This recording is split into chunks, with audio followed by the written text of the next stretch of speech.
Ahí sí, y ahí estamos grabando.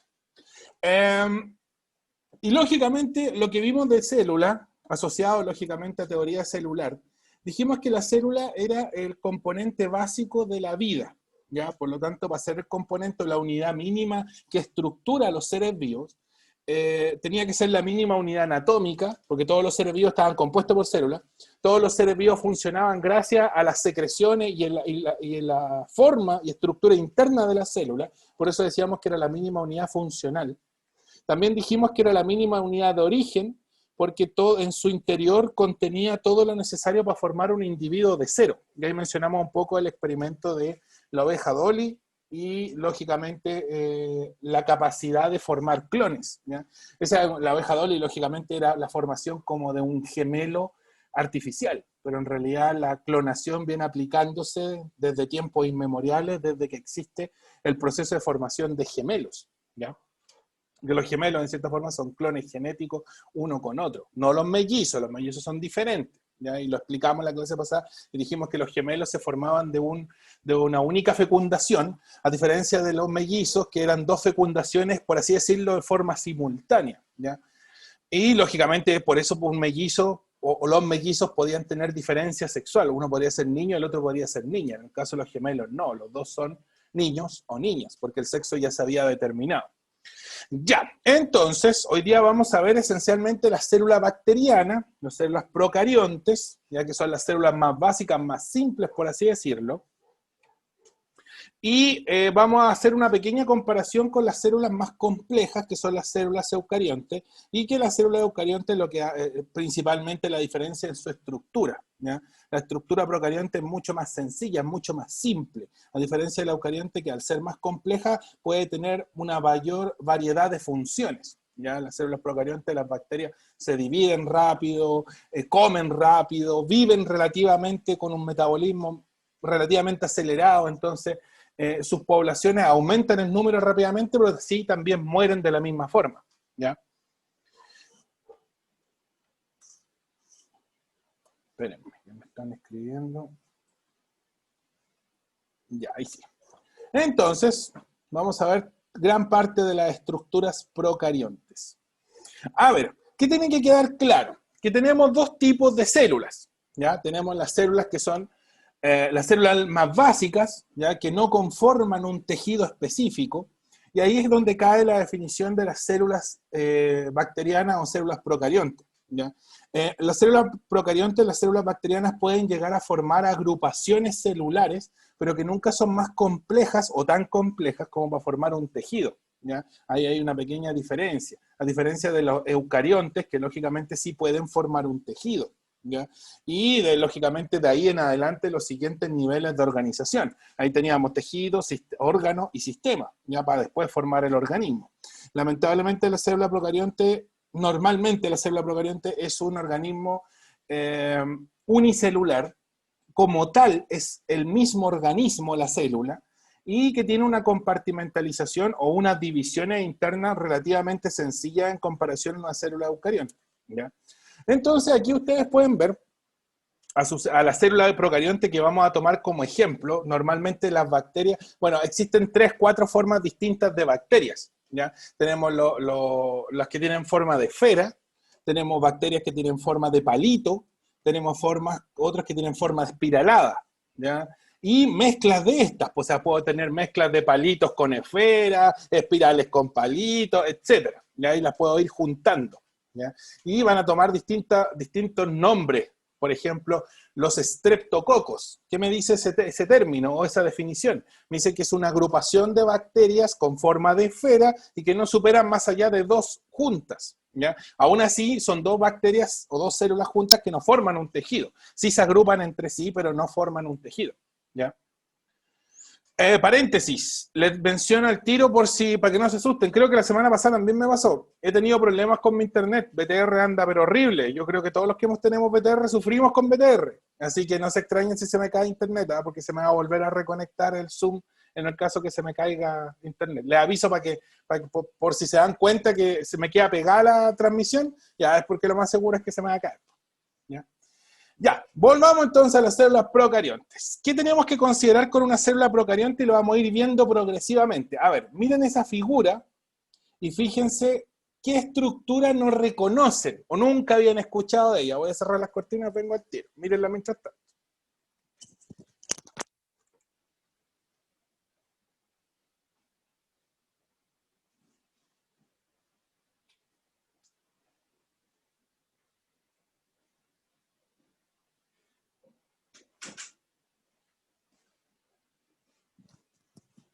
Ya, ¿qué estructuras no reconocen de eso?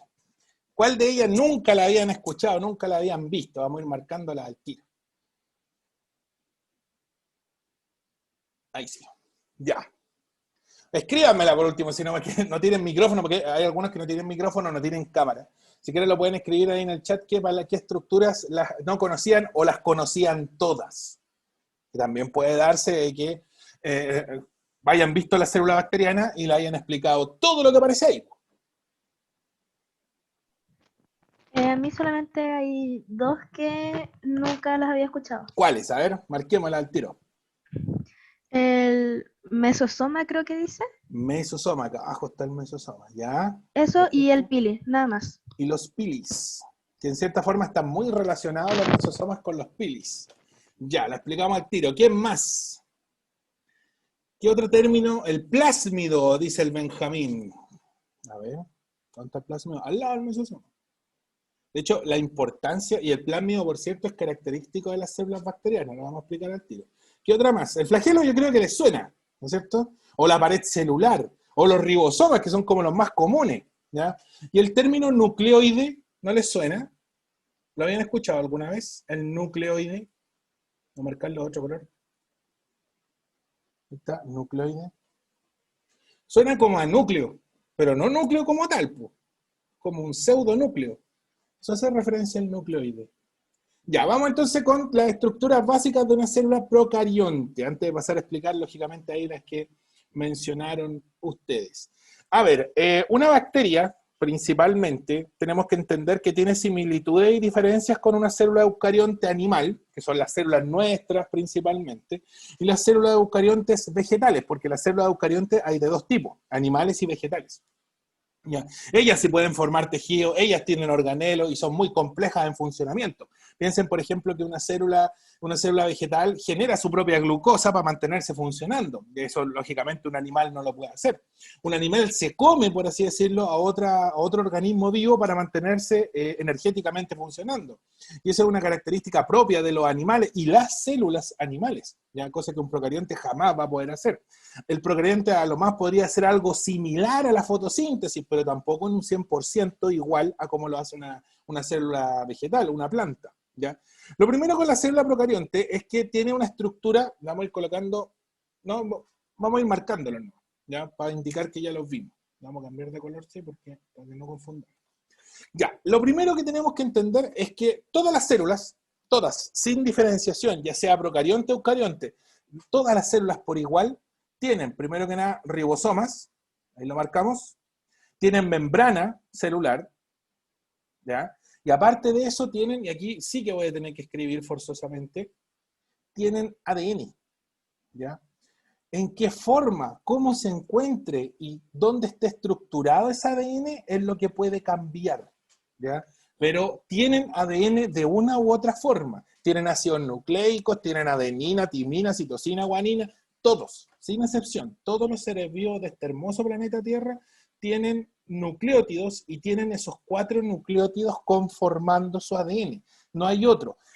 Si coloco uracilo, ya que también lo mencionamos en la clase pasada, es el ARN, ya también pueden tener ARN, ya no todas las células pueden tener ARN, pero la gran mayoría, el 98% de las células, el 95% de las células puede que tenga ARN, sí, ya, pero el 100% de los organismos vivos tiene ADN como tal. Por lo tanto, todas las células, de una u otra forma, tienen ADN, tienen membrana celular y tienen ribosomas, no uno, sino que varios, ¿ya? ¿Por qué? Porque la membrana celular es la que los separa con el medio ambiente, ¿ya? Los ribosomas lo que hacen es la síntesis de proteínas, ¿ya? Y el ADN se va a encargar de preservarlos a futuro, Por lo tanto, necesitan de una u otra forma esas tres estructuras primordiales. No se olviden entonces, ¿ya? ADN, membrana plasmática, la composición de la membrana es la misma siempre, fosfolípidos con proteínas, puede que tenga diferencias de proteínas, pero proteínas de una u otra forma las va a tener igual, ¿ya? Y los ribosomas, que son los que se van a encargar de sintetizar las proteínas para el funcionamiento básico de un ser vivo, de una célula en este caso, ¿ya? Bien, pero también tenemos ciertas estructuras que se diferencian y que diferencian una célula. ¿Volví? ¿No? ¿Sí? No se extrañen como les dije porque se me va a caer en más de alguna oportunidad. Esta fue la primera caída, pues el otro día se me cayó una vez la conexión. Sí, ahí sí, los chicos están escribiendo. Sí, les pido disculpas, lamentablemente se me cae la conexión, pues no, ya no sé a quién reclamarle ya con todo el show de BTR. Ya, ¿me escuchan, no es cierto? ¿Todos? ¿Sí? ¿Sí? ¿Me escuchan o no? ¿Sí? ¿No? ¿No? ¿Sí? Apropiadamente, profesor. Ya, perfecto. Perfecto. Vamos ahí sí. De hecho, voy a tratar de dejarlo no en sala de espera por si se me cae de nuevo la conexión. Ya, perfecto. Estábamos anotando entonces lo que teníamos en común y lo que teníamos distintivo. Habíamos anotado entonces el ADN que estaba junto con el nucleoide y después vamos a especificar por qué se llama el nucleoide. Bueno, ahí está el ADN en realidad. Marquémoslo. ADN, membrana celular y ribosomas. Tres estructuras que tienen todas las células sin distinción alguna, ¿ya? Vamos entonces con ciertas estructuras que son un poco más exclusivas y que son de vital importancia siempre. Bueno, ahí también me faltó otra cosa y quiero mencionarlo, qué bueno que lo vi. El citoplasma. El citoplasma también existe en todas las células, que ahí se piensa muchas veces como algo básico, pero se necesita de agua para que puedan ocurrir las principales reacciones químicas en el interior de un organismo, ¿ya? Por lo tanto, ahí agregaría uno más que se me estaba escapando. La membrana celular, el ADN, el citoplasma y los ribosomas son básicos y no van a poder diferenciar una célula de otra, ¿ya? No, si ustedes les colocan estos cuatro componentes, ustedes no podrían saber si es animal, vegetal o procarionte. ¿Ya? No hay cómo diferenciar. Pero si le hablan, por ejemplo, de pared celular, eso sí, ahí ya podrían entrar a diferenciar una célula de otra, ¿ya? Por ejemplo, me hablaron del pili, me hablaron del mesosoma, me hablaron del plásmido. Vamos con cada uno de ellos. A ver, el pili, y ustedes lo pueden ver, y aquí voy a tratar de definir una cuestión que es más que nada como lingüística. La membrana plasmática lo voy a tratar de ejemplificar con un papelito que tengo acá. A ver, la membrana plasmática se puede plegar, se puede doblar, ¿ya? Y se puede proyectar, ¿ya? Tienen que pensar que la membrana plasmática es como esta hoja que tengo yo aquí, no sé si la ven, o me ven, ¿sí o no? ¿Sí? Ya. Y esta hoja, si ustedes se dan cuenta, se podría plegar hacia arriba, ahí, o se podría doblar hacia abajo, de esa forma. Ya, más o menos, esa es la diferencia entre el pili y el mesosoma.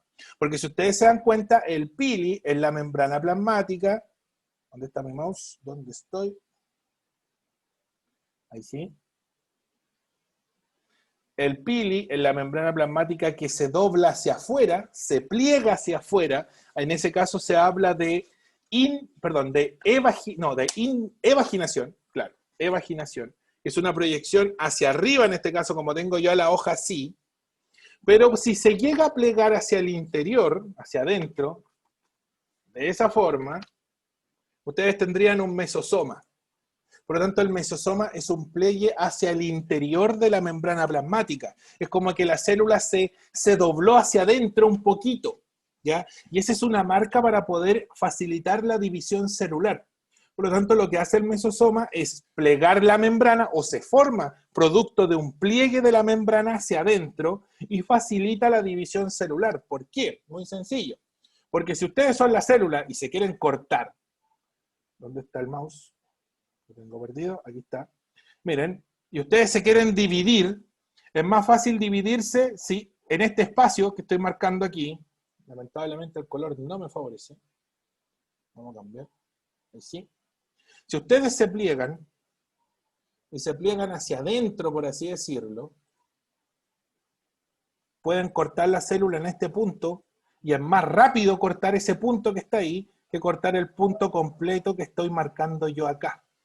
Entonces, el mesosoma facilita la división celular porque es como que la célula bacteriana viniera precortada.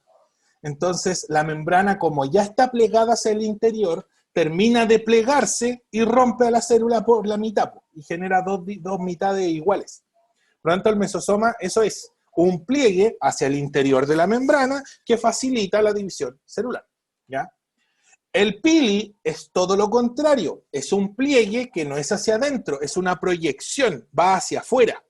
Y el pili lo que hace es, si ustedes se dan cuenta aquí, queda como un espacio, un hoyito en el interior.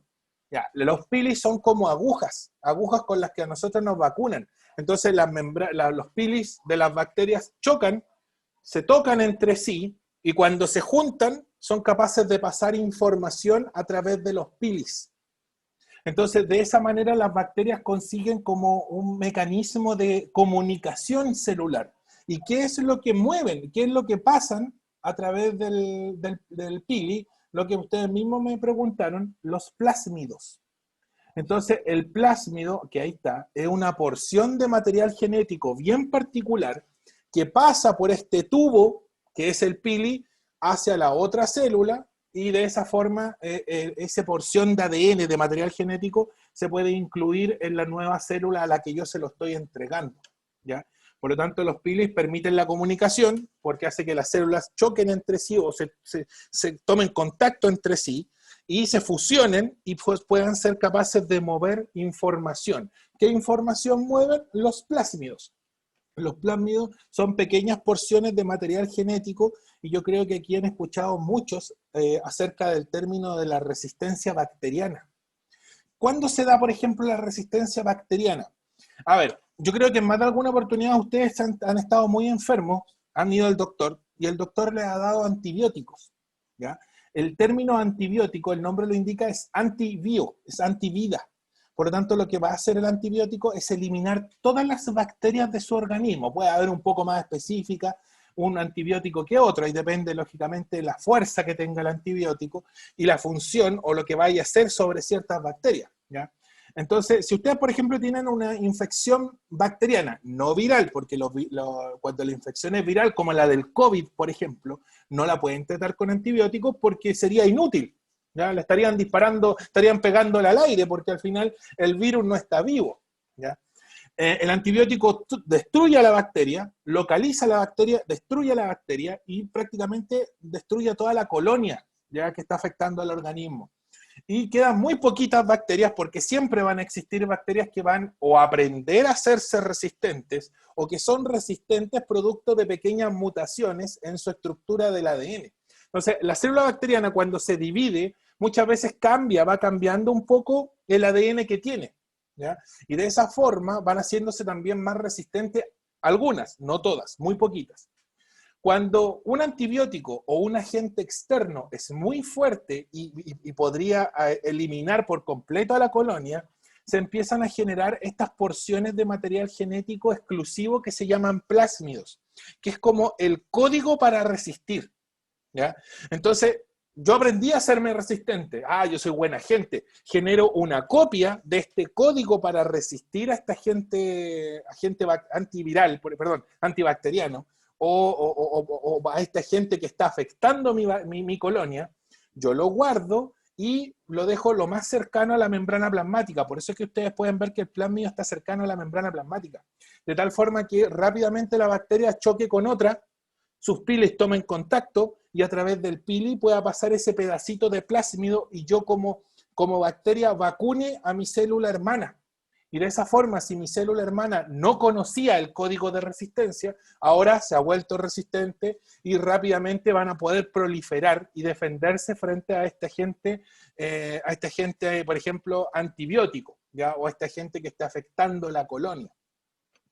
Y ustedes dicen, pero entonces, ¿cómo nos sanamos de una infección bacteriana? Muy sencillo, porque lo que hace el antibiótico es eliminar a todas las bacterias no resistentes y queda menos del 10% de bacterias resistentes. Y el sistema inmunológico Rápidamente los glóbulos blancos identifican a las células que son resistentes y simplemente se las comen, las fagocitan. Entonces al final mis glóbulos blancos están defendiéndonos de las bacterias resistentes, que es mejor que pierdan tiempo matándose a un montón, millones y millones de bacterias y posiblemente pierdan la guerra, ¿ya? Entonces, lo que hace el antibiótico es eliminar a los más débiles, deja a los más fuertes, y el sistema inmunológico, nuestro sistema inmunológico, nos defiende de los más resistentes, ¿ya? Por lo tanto, esa es la importancia, del plásmido. Otra cosa, no sé si a ustedes les han dicho que es peligroso tomar antibióticos, que no se pueden tomar antibióticos porque sí. Y muchas veces cuando le han dado antibióticos, le han dicho, si se sienten bien, sigan tomando el antibiótico y continúen el tratamiento hasta terminar. Que vive en el medio ambiente tienen flagelo, ya las que viven, por ejemplo, en nuestro organismo, como las bacterias que se encuentran en la boca, o en la nariz, o en gran parte de la estructura cercana al medio ambiente, o cercana hacia el exterior, o en las mismas bacterias que viven, como la Escherichia coli, en el intestino grueso. Ellas no necesitan moverse, entonces no tienen flagelo, ¿ya? El ribosoma, que se encarga esencialmente de la síntesis proteica, los ribosomas son los mismos para células procariontes como eucariontes. Hay una pequeña diferencia que es la sedimentación. El ribosoma procarionte, por así decirlo, es más liviano que el ribosoma eucarionte, que el eucarionte animal o el eucarionte vegetal, ¿ya? Y bueno, después lo vamos a ver en la misma diapositiva. Aparte de eso, la función es la misma, ¿ya? Estructuralmente hay una pequeña diferencia, pero la función, que al final es lo que más importa, el ribosoma siempre va a sintetizar proteínas en todas las células. No hay una diferencia tangible de eso. Vámonos con el nucleoide. Me interesa el nucleoide. A ver, el nucleoide está compuesto por ADN. Lo primero que nada, ¿ya? Es ADN. De hecho, ese mismo ADN que marcamos aquí es el ADN del nucleoide. Y el nucleoide es un único cromosoma, es un pseudonúcleo, que está disuelto en el citoplasma, y siempre traten de imaginarlo como un plato de tallarines frío, un plato de tallarines pegoteado, revuelto, ¿ya? Y que en realidad no es una estructura que ustedes puedan, que sea tangible, que sea incluso visible, ¿ya? En una célula eucarionte, el ADN, los cromosomas, están densamente compactados, ¿ya? Y ahí depende, lógicamente, la especie. Por ejemplo, nosotros como especie tenemos 46 cromosomas, ¿ya? Los gatos tienen 38, por ejemplo, las moscas tienen 72 cromosomas. Entonces su material genético está condensado, formando estas unidades de herencia que son los cromosomas. Las células bacterianas, los procariontes, no tienen cromosomas, ¿ya? A lo más podrían llegar a tener un único cromosoma, que es este nucleoide, que es, como les dije yo, este plato de tallarines revuelto, condensado, apretado, y que está disuelto en el citoplasma y que no hay nada que lo enrolle, ¿ya? No hay proteínas que enrollen y que ordenen el material genético. Entonces, la ventaja que tiene esto es que es súper fácil de cortar, es súper fácil de dividir, y aparte de eso, es súper fácil de duplicar. Entonces, ustedes pueden tener una división bacteriana en 20 minutos, a reventar media hora. En cambio, una célula eucarionte animal se toma 8 horas en dividirse. Una vegetal se toma más tiempo todavía, entre 12 a 14 horas. Entonces, una célula compleja se le va a tomar mucho tiempo hacer la división. ¿Por qué? Porque tiene que ordenar el material genético, desenrollarlo y cortarlo en mitades iguales, ¿ya? Y por la cantidad enorme de cromosomas, lógicamente eso le va a tomar un tiempo determinado. Creo que hoy día tuve la mala suerte de tener la clase más accidentada de todas. De hecho, voy a cerrar. No tengo programas abiertos, como para decir que hay un conflicto de red, por ejemplo. Bueno, cosas del internet. Volvamos. Ahí sí. Ya, entonces estábamos hablando del material genético, el nucleoide. El nucleoide, lógicamente, como les decía, es una porción de material genético, es el ADN de la célula procarionte, y que no está altamente condensado. Es un único, a lo más, un único cromosoma que es sumamente fácil de dividir y de cortar, ¿ya? A diferencia, lógicamente, del cromosoma eucarionte, que es mucho más complejo, que son muchos, dependiendo lógicamente de la especie con la que estemos trabajando, ¿ya? En nuestro caso, y normalmente siempre vamos a tratar de hacer referencia a la especie humana, son 46 cromosomas guardados en el núcleo de todas nuestras células. Entonces es mucho material genético por cortar, a diferencia, lógicamente, de una célula bacteriana que es un plato de tallarines, como le digo, pegoteado. Ustedes pueden llegar y pasarle el cuchillo encima y dividirlo en dos, ¿ya? Y no les va a tomar mucho tiempo. Y esa es la ventaja que tiene la célula bacteriana cuando se replica en un organismo eucarionte, porque fácilmente también se puede dividir, ¿ya? Por eso nos enfermamos tan rápido cuando nos afecta una enfermedad bacteriana. Y en 3-4 días estamos, pero malísimos, ¿ya? Y lógicamente ahí facilita un poco el usar un antibiótico en estos casos, ¿ya? Ya, el nucleoide entonces es ADN, como les decía, que no tiene un nivel de compactación, que no está enrollado por proteínas específicas y que es material genético disuelto, disperso en el citoplasma procarionte. ¿Qué me falta? Me falta la cápsula y la pared celular. Ya, vámonos de adentro para afuera. Teníamos la membrana es pareja, todas las células tienen membrana plasmática. Tenemos pared celular, la pared celular, no todas las células tienen pared celular. Las células vegetales tienen pared celular, por ejemplo, la pared de celulosa, que es la madera, ¿ya? Las células procariontes también pueden tener una pared de celulosa o de silicio, ¿ya? De óxido de silicio, que es como una pared de vidrio, en cierta forma, y que la hace muy resistente al medio ambiente, aislada sí, pero muy resistente del medio ambiente. Y una cápsula protectora, y la cápsula es exclusiva de las células procariontes, ¿ya? O sea, aquí tenemos ciertas estructuras que son exclusivas, y las vamos a marcar. Como por ejemplo la cápsula, que solamente la tienen los procariontes. Ustedes pueden definir, si les comparan una célula y ven que tiene cápsula, están lo más seguro hablando de una célula procarionte. El mesosoma es exclusivo, el plásmido es exclusivo, el pili es exclusivo, el nucleoide es exclusivo. Ya el citoplasma está en todas las células, el ADN está en todas las células, el ribosoma está en todas las células, la pared celular se encuentra en vegetales y procariontes, el flagelo lo mismo, lo pueden encontrar en algunas células animales también, pero la cápsula de hecho deberíamos marcarla con más colores porque la cápsula es exclusiva de una célula procarionte, no la tiene nadie más, ¿ya? La cápsula está compuesta por una estructura que se llama peptidoglicano o peptidoglicano. Se lo van a anotar ahí. Peptidoglicano o peptidoglicano. Pueden pillarla como así, como peptidoglicán o peptidoglicano. Normalmente si el libro es mexicano, o la traducción es mexicana, lo van a pillar como peptidoglicano, ¿ya? Y el peptidoglicano es una proteína, es una glucoproteína, que solamente sintetiza una célula procarionte, ¿ya? Y de hecho muchos antibióticos identifican la pared de peptidoglicano y la destruyen. Y sin la cápsula, lo más seguro es que la célula procarionte se muera.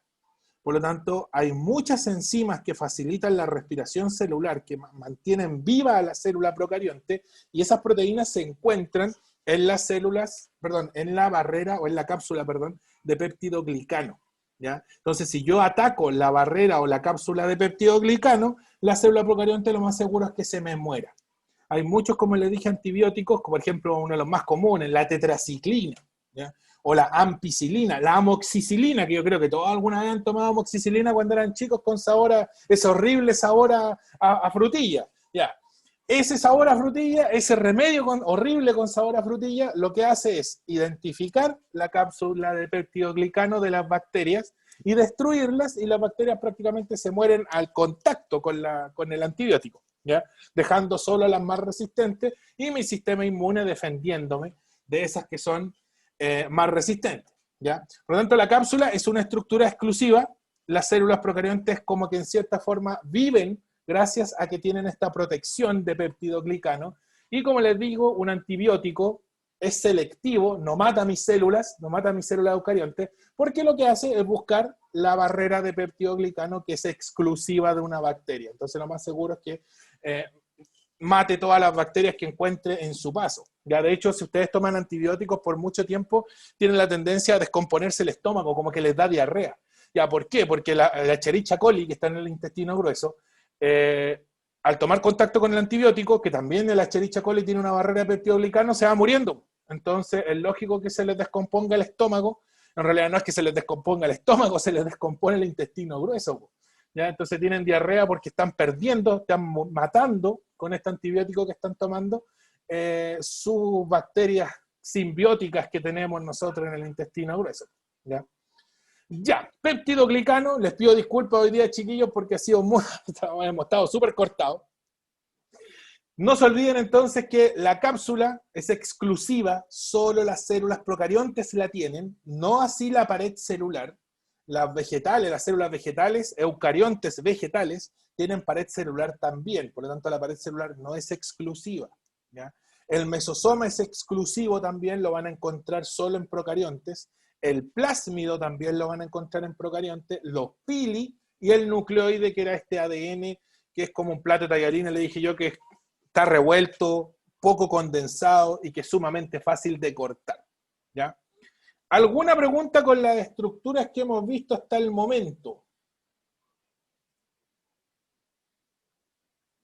¿Alguna que no conocían? Bueno, ya me habían mencionado las que no conocían. Ya, ninguna consulta entonces. Avancemos para... Veamos un poco más este cuadro comparativo. Voy a sacar ahí, voy a limpiar. Ahí sí. Ya. Ahí tenemos células procariontes entonces. Más chiquititas, por cierto. Ahí se pueden ver los pili, estos como pelitos que tienen. Ya, son los pili que permiten pasar los plásmidos. Ahí se puede ver el material genético en este nucleoide. Y la célula eucarionte es mucho más compleja, pues tiene compartimentalización, divisiones, mitocondria en algunos casos, retículo endoplasmático, ahí yo veo clarito los centriolos, etcétera, etcétera. ¿Ya? Características de un procarionte: no posee carioteca. ¿Qué es la carioteca? La membrana del núcleo. Claro, pues si el procarionte no tiene núcleo, ¿ya? Tiene a lo más un nucleoide, no puede tener una membrana que lo proteja. ¿Ya? Lógicamente la célula eucarionte, el material genético para ella es lo más sagrado que tiene y lo guarda en un baúl protector que es la carioteca. ¿Ya? El material genético está libre en la región del nucleoide, como dijimos nosotros. En cambio, en las células eucariontes el material genético está dentro del núcleo, protegido por la carioteca, formando estas unidades genéticas que son los cromosomas. ¿Ya? Otra cosa que hay que considerar es que las células procariontes no tienen organelos, carecen de organelos, ¿ya? A lo más tienen ribosomas, pero el ribosoma no es un organelo. Espero que no se me vaya a cortar porque me decía que tenía la conexión inestable. Y aparte de eso, la célula eucarionte sí tiene muchos organelos que son los que cumplen sus funciones. ¿Ya? Mientras más organelos, más funciones tienen. De hecho, se especializan por el tamaño y la cantidad de organelos que tengan. Por lo tanto, el que le hace la pega a la célula eucarionte son los organelos. El procarionte tiene que hacer su trabajo a través de la pared, a través de la cápsula o a través de la membrana, y vive, por así decirlo, gracias a esas tres estructuras. Si yo rompo una de ellas, lo más seguro es que si separo, rompo con el antibiótico, en este caso la cápsula, lo más seguro es que el procarionte queda expuesto y se me muere. ¿Ya? Es muy fácil eliminando la cápsula, en este caso de peptidoglicano. ¿Ya? Los ribosomas, que yo algo le había dicho, 70S, 80S. ¿Qué es eso? 70 de sedimentación, eso me indica que va a sedimentar más rápido, porque es más liviano, a diferencia del ribosoma eucarionte que tiene un 80 de sedimentación, que es un poquito más grande, es más pesado, por lo tanto no sedimenta tan rápido como el procarionte. Ustedes me van a preguntar, ¿y eso para qué? Para nada, en realidad la función del ribosoma sigue siendo la misma, sintetizan proteínas ya sea 70 o 80S, y solamente me permite identificar una célula por qué tan rápido se caen los ribosomas en una solución con agua. ¿Ya? Solamente eso, la velocidad de sedimentación. Ya, otra comparación. El citoesqueleto, aquí hay que ser un poquito más específico. ¿Los procariontes tienen citoesqueleto? Sí, sí tienen. Las bacterias también tienen citoesqueleto, igual que las células eucariontes. La diferencia es que la célula procarionte tiene un citoesqueleto muy, pero muy sencillo. ¿Ya? Está compuesto por proteínas muy simples, donde la más común es la actina. ya la actina, y bueno, ahí aparece la tubulina y filamento intermedio. Pero aquí el 80% del citoesqueleto procarionte está compuesto por actina. Y la actina es una proteína que también aparece en la célula eucarionte, pero aparte de la actina aparece la miosina, aparece la fibrina y aparecen otras más, ya microtúbulos, microfilamentos, etc. Por lo tanto, en la célula eucarionte el citoesqueleto es un armazón prácticamente de barras de acero virtualmente indestructible. En cambio, el de las células bacterianas, el de la célula procarionte, el citoesqueleto es de actina, que es como el bambú, un junquillo, ¿ya? Es un palito nomás. Por lo tanto, es sumamente fácil y frágil en cierta forma. Por lo tanto, si lo quisieran comparar con materiales de construcción, el más resistente, el más firme, es el citoesqueleto eucarionte, y el procarionte es como que estuvieran construyendo una choza nomás, ¿ya? O una cabaña de madera. Es más, estructuralmente es funcional, pero no es muy resistente en comparación con el de las células eucariontes. Más allá de eso, no hay que complicarse mucho más con el citoesqueleto, ¿ya? Porque el citoesqueleto es una estructura más eucarionte que procarionte. Pero aparecen las dos, ¿ya? Había que considerar eso también. Material genético, ahí está el material genético, el ADN está disuelto en la célula procarionte, está disuelto en el citoplasma, no tiene orden, no tiene forma, como les dije, era una hebra pegoteada, enredada en sí misma. Es como que ustedes agarren el costurero de la mamá, de la abuelita, y le pidan un hilo y después lo dejen todo desarmado, tirado en el costurero. Ya, lo más seguro es que lo van a retar, ya, así más o menos es el ADN procarionte. ¿Ya? Es un hilillo que no tiene un orden y que puede ser fácilmente cortado. A diferencia de la célula eucarionte, que el material genético eucarionte está ordenado en carretes de hilo, que son estas proteínas circulares que se ven ahí, que son las histonas. Entonces las histonas toman el material genético y lo van enrollando y le dan forma. Y después eso se va condensando y forma el cromosoma. Ya por eso el cromosoma se puede ver en un microscopio. En cambio, en la célula procarionte es muy difícil ver el ADN porque los hilos están todos disueltos en el citoplasma y se pueden cortar fácilmente, ¿ya? Por lo tanto, en las células procariontes el ADN no está asociado a proteínas, no está enrollado y, como les dije, está disuelto en el nucleoide. En cambio, la célula eucarionte está mucho más condensado, apretado y ordenado. Vámonos con la división. Esta no la habíamos visto. Ya. La división procarionte se realiza por un proceso que se llama fisión binaria. De hecho, ahí lamentablemente se descuadró el PPT. Detrás de esta imagen tenía que haber dicho fisión binaria. Lo vamos a escribir. O bipartición, que también puede aparecer con esos dos términos. Lo vamos a anotar acá. Puede aparecer la división como fisión binaria, que es lo mismo que decir bipartición. Ya, no confundir con conjugación o otros mecanismos de división celular. ¿Ya? No, fisión binaria o bipartición. Ahí me faltó el tilde, se lo colocan ustedes. La bipartición es el mecanismo que hace que las células procariontes se dividan, como les digo, en 20 minutos, 25 minutos a reventar. ¿Ya? Y de esa forma sean capaces de poblar un lugar, un sector rápidamente. ¿Ya? Facilita mucho la división el nucleoide, que es material genético que puede dividirse prácticamente por cualquier parte, llegar y cortarse y listo, y repartir. Y el mesosoma, que hace, y de hecho ahí se ve levemente el mesosoma, si se dan cuenta, este ADN está como pegado a un cachito de la célula, ya, ese es el mesosoma, que en cierta forma induce la división y hace que la célula se corte más rápido. ¿Ya? A diferencia de la célula eucarionte que hace un proceso, y espero que la gran mayoría lo haya visto, si no lo han visto no se preocupen, lo vamos a ver cuando veamos la mitosis y la meiosis. ¿Ya? La mitosis lo que hace es tratar de mantener el material genético en cantidades iguales, esto lo hacen animales y vegetales, ¿ya? Y la meiosis que también la hacen animales y vegetales. La diferencia de la meiosis es que la meiosis es un proceso en el cual yo no quiero que las células tengan la misma cantidad de ADN. Al contrario, lo reduzcan, ¿ya? Y forma los gametos o las células sexuales. Por lo tanto, los espermatozoides y los óvulos nacen gracias a este proceso de... ahí justo... nacen gracias a este proceso de la meiosis. ¿Ya? La meiosis es exclusiva de las células animales y vegetales. La mitosis también, pero la mitosis, como les digo, es un proceso que lo que busca es generar igualdad. Por ejemplo, si ustedes se cortan la mano, las células que van a regenerar ese tejido cortado lo hacen por mitosis, y las células que nacen son todas iguales, ¿ya? En cambio, mi hermano y yo somos diferentes. ¿Por qué? Porque las células que nos originaron provenían de nuestros padres, pero en los procesos de gametogénesis de los órganos reproductores vivieron procesos meióticos distintos. Por eso nos parecemos, pero no somos 100% iguales, ¿ya?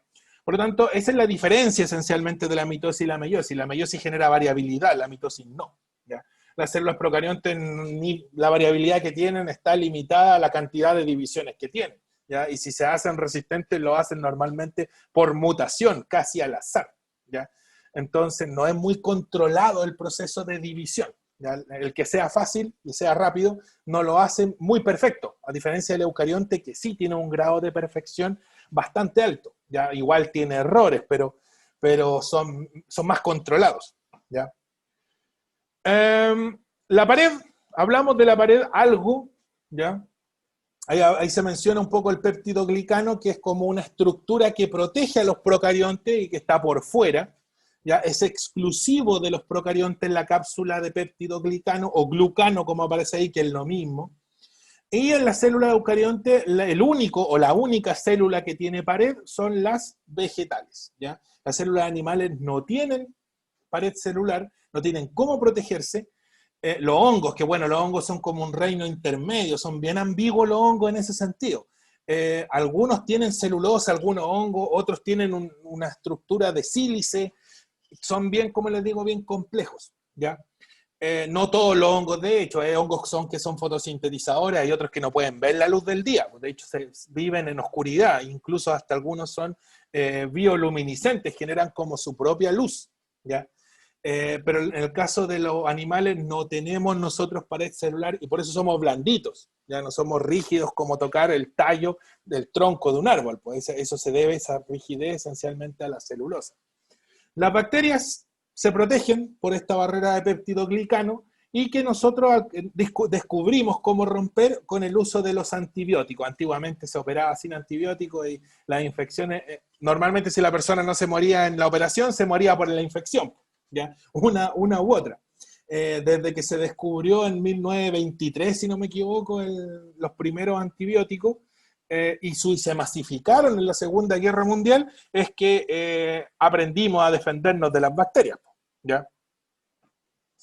Ya, vamos avanzando. Ahí está la pared. Bueno, existen dos tipos de paredes, en cierta forma, o dos tipos de protecciones o cápsulas. Miren, esto es a grandes rasgos, muy sencillo. Voy a volver para atrás la imagen. Ahí está. Existen las barreras de péptidoglicano gram negativas, no sé si la han escuchado, y gram positivas. La tinción gram lo que hace es eso, dejarse caer sobre la muestra, y si se tiñe, de hecho se tiñe de este mismo color, medio morado, rosado, más o menos, esto tiñe esencialmente las proteínas de la cápsula de péptidoglicano, la identifica. Entonces yo digo que esa bacteria es gram positiva porque tiene esas proteínas bien particulares que se tiñeron. La gram negativa no la tienen, ¿ya? Por eso se quedaron en blanco, la muestra quedó transparente, ¿ya? No quedó de este color rosado medio púrpura, ¿ya? Y se debe esencialmente a que no tiene esas proteínas que identifica la tinción gram, ¿ya? La tinción gram es un identificador de la pared de peptidoglicano. Esencialmente es otro componente del peptidoglicano. Cuéntame. Que yo tenía entendido que las gram positivas, a diferencia de las negativas, que las positivas tenían muchas paredes de peptidoglicano, pero Claro. que las negativas tenían solo una.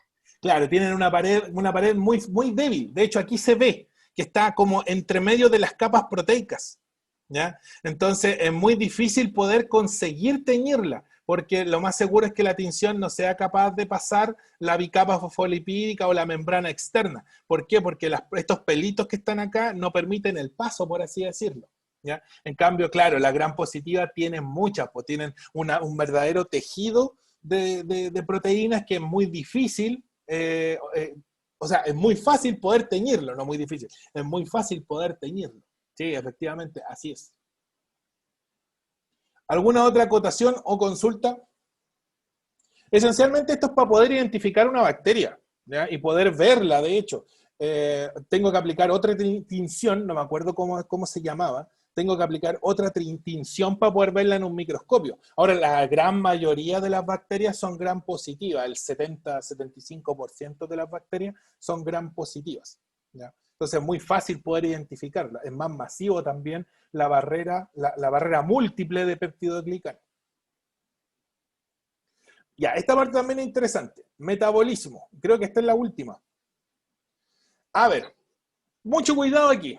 Las bacterias son bien particulares para vivir, ¿ya? Quiere decir que consumen, en muchos casos, consumen distintos gases respiratorios, aunque la gran mayoría de las bacterias son anaeróbicas. ¿Qué quiere decir que sean anaeróbicas? Que no consumen oxígeno, que normalmente viven en medios reductores, en presencia de dióxido de carbono, o monóxido de carbono, o dióxido de azufre, etc. ¿Ya? La cuestión es que no consumen el oxígeno del aire, ¿ya? Por lo tanto, gran parte de las bacterias viven normalmente en estos medios sin oxígeno, sin aeróbico, aire, sin oxígeno, sin aire, ¿ya? A diferencia de las células eucariontes, que son aeróbicas estrictas. Eso quiere decir que viven solo en presencia de oxígeno y evolucionamos para consumir el oxígeno del aire, ¿ya? Tanto las células vegetales, la diferencia del vegetal es que el vegetal, por así decirlo, produce su propio aire durante la fotosíntesis, a diferencia del animal que necesita de la planta para que le produzca el oxígeno, ¿ya? Por lo tanto, de una u otra forma, tanto animal como vegetal necesita la presencia de oxígeno, ¿ya? Necesita forzosamente la presencia de oxígeno. En cambio, como les digo, la célula bacteriana tiene la facilidad de no necesitar oxígeno y en algunos casos puede cambiar su estructura metabólica, o sea, puede cambiar las enzimas de respiración y por un pequeño momento resistir funcionando con aire. Y por eso es que se dice que son facultativas. ¿Qué significa que sean facultativas? Que pueden ser aeróbicas y anaeróbicas a la vez. De hecho, hay bacterias facultativas, incluso bacterias aeróbicas, que cuando entran a nuestro organismo es muy difícil poder sacarla. Y si esa bacteria prolifera, ni los antibióticos la eliminan, ¿ya? Y son súper letales, de hecho son bacterias letales, ¿ya? Y pueden consumir oxígeno, y de hecho consumen el oxígeno de nosotros, entonces no puedo cortar el suministro de oxígeno de la otra célula, porque si no, mis células se van a morir, ¿ya? Entonces son bien especiales ese tipo de bacterias. Son muy pocas, no corresponden más allá del 20%, incluso con un 20% yo diría que es mucho, las que son exclusivamente aeróbicas. Existen, pero son poquitas, son como el 5%. Las facultativas son un 15%. Y el resto, el 80%, son totalmente aeróbicas. Funcionan normalmente con CO2, algunas incluso reducen el nitrógeno atmosférico. Son pocas, pero también pueden consumir el nitrógeno de la atmósfera y vivir con ello, ¿ya? A diferencia de las células eucariontes, que como tienen este organelo, tanto animal como vegetal, tienen mitocondrias, consumen oxígeno, ¿ya? La diferencia del vegetal es que tiene el cloroplasto, que le facilita el proceso de generación de material orgánico. Genera su propia glucosa, en resumidas cuentas. En cambio, nosotros no, pues las células animales necesitamos forzosamente consumir a quien fabricó su propia glucosa. Ya en este caso somos consumidores, no productores de materia orgánica, ¿ya? Queda clara esa diferencia entre célula procarionte en base a cómo funcionan metabólicamente. Procariontes anaeróbicos principalmente, eucariontes aeróbicos exclusivos. Ahí sí que sí, no hay células eucariontes que funcionen en modo anaeróbico, porque pueden iniciar el proceso, pero no lo van a terminar. Y como no lo terminan, se mueren, ¿ya?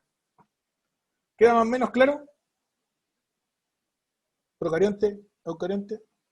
Bueno, un poquito de respiración celular vamos a ver, no vamos a ver todo el ciclo completo o la complejidad del ciclo completo, pero sí los puntos más importantes cuando veamos, lógicamente, el metabolismo eucarionte, ¿ya? El procarionte, como les digo, es bien rasca, lo que hace es consumir a través o vivir gracias a sus membranas protectoras, Por lo tanto, si tocan la glucosa, a través de su membrana la consumen y a través de eso generan energía, ¿ya? Por lo tanto, es la membrana plasmática en donde están las enzimas que facilitan la respiración celular de un procarionte. A diferencia que del eucarionte, que las enzimas respiratorias se encuentran en la mitocondria primordialmente. No exclusivamente, pero sí el 80-70% de las enzimas respiratorias se encuentran ahí, ¿ya? Ya, ahí está el cuadro comparativo y resumen de lo que vimos. ¿Ya? Célula procarionte, célula eucarionte. Procarionte no tiene núcleo, eucarionte sí lo tiene. El ADN, ¿qué quiere decir que sea circular? Quiere decir que no está unido a proteínas, ¿ya? Que la enrollen, que lo conformen, que lo estructuren. En cambio, el eucarionte sí, ¿ya? Tiene un principio, tiene un fin, y por eso es lineal, ¿ya? Está unido a proteínas con histonas. No tienen organelos los procariontes, los eucariontes sí los tienen muchos organelos que vamos a ver la próxima semana. El ribosoma está en ambos, ¿ya? No hay gran diferencia en función, sí en estructura, pero la función es lo que más me interesa. La pared celular procarionte existe, el eucarionte solo vegetales, hongos, bueno, y ahí mencionan algunos protozoos, pero son muy poquitos. La reproducción completamente asexual por fisión binaria o bipartición en el caso de las bacterias. Los eucariontes tienen dos tipos, ya tienen la asexuada por mitosis y la sexual, ya, que es la que forma lógicamente los gametos. Metabolismo diverso porque pueden ser aeróbicos, anaeróbicos o facultativos, pueden cambiar entre uno u otro, pueden ser aeróbicos en un momento, pueden ser anaeróbicos cuando lo necesiten, ¿ya? Nosotros somos aeróbicos estrictos, las células eucariontes, y solo consumimos oxígeno. Y ahí están los principales ejemplos, las bacterias principalmente. Mucho cuidado ahí con meter no me gusta mucho utilizar el término protista, porque el protista también involucra una parte del reino procarionte, las eubacterias principalmente, así que ahí yo preferiría no usar el término protista. El espermatozoide, el hepatocito, que son las células del hígado, los granos de polen, que son los gametos de las plantas, ya son como los espermatozoides de las plantas. El polen también, en cierta forma, son células eucariontes. Ya, chiquillos, ¿qué vimos entonces hoy día? Células, estructura, función y unidad genética, eso lo vimos en la clase pasada, procariontes y eucariontes, y ahí están cada una de sus estructuras, para que las revisen y lo puedan ver. Tengo una guía con ejercicios ya más o menos lista, voy a subirla junto con el video, ya les pido perdón nuevamente por tener, yo creo que esta ha sido la clase más corta que he tenido con el show de internet. Esperemos que se solucione rápido, si no voy a tener que siempre conectarme desde el teléfono nomás, o sea, compartirme internet desde el teléfono para que sea relativamente estable, que de hecho esa es la que parece que no me falla. Así que yo creo que la próxima semana vamos a tener que hacer la clase con el internet de mi teléfono nomás. Ya, chicos, nos vemos el otro lunes y lógicamente por el Classroom les envío el video, el PPT y la guía del formulario de Google para que se puedan entretener un poquito con los contenidos que vimos hoy día. ¿Ya? ¿Alguna consulta? No pregunté nada. ¿Alguna consulta? ¿No? ¿Benjamín? No, profe. ¿Ya? ¿No? ¿Nadie más? ¿Profe? Cuénteme.